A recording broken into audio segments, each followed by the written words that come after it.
We all hit that wall eventually.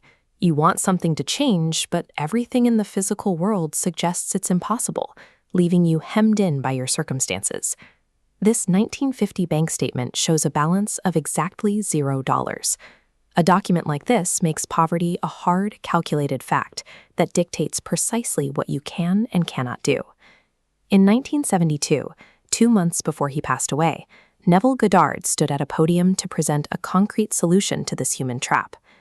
Goddard argued that mastering the imagination represents the most critical challenge of human existence, as it dictates the physical reality we inhabit.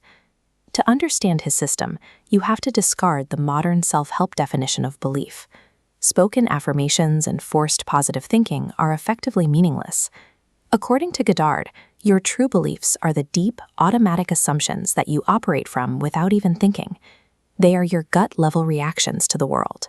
These unconscious assumptions act as an invisible lens sitting right inside your mind. Every piece of information you encounter gets processed through this internal filter. Whatever passes through that filter forces the physical environment to mold itself to match the projection. If the external world acts as a direct mirror to these internal assumptions, then the act of imagining moves from idle daydreaming to a literal creative force. Goddard viewed this as a universal power, divinity expressing itself through human consciousness.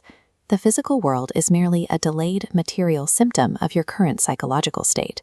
If reality originates from within, how do we actually bypass the immediate logical barriers blocking our path?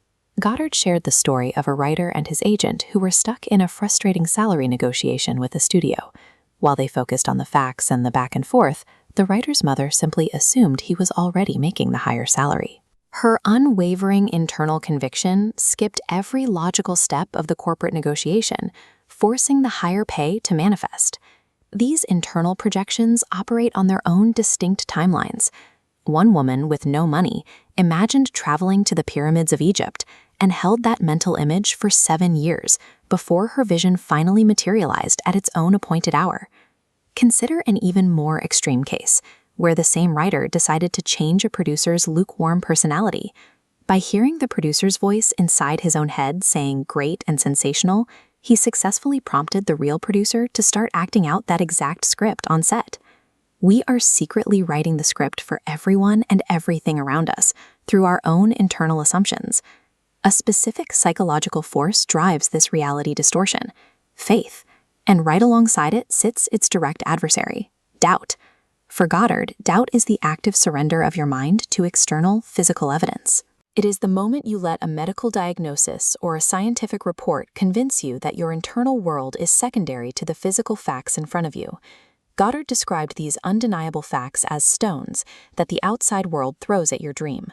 Faith, in this context, is absolute, radical loyalty to the unseen reality you have already constructed in your imagination. To alter your reality, your loyalty to your internal vision must override whatever your 5 senses are screaming at you. Goddard delivered a rigid, 4-step psychological protocol to put these ideas into practice. First, you must define your exact desire with no vagueness. Second, you construct a short mental movie, a brief scene that implies your desire is already a completed fact.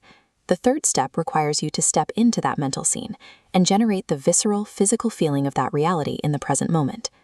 Step 4 is where most people falter. Once you have fully felt that internal reality, you do absolutely nothing in the physical world to force it to happen. Scheming, manipulating people, or stressing about the how immediately invalidates your own internal assumption. You must trust that your internal assumption is powerful enough to force the external world to resolve the details in ways you could never predict. We all carry a list of reasons and solid facts explaining why we cannot have what we want. These facts sit in our minds, carrying a crushing weight that reminds us of our limitations every time we try to move forward. Goddard leaves us with a haunting question. What if the unchangeable laws of reality blocking your path are nothing more than those stones? The external world is blameless. We are the ones picking up the stones and throwing them at our own dreams.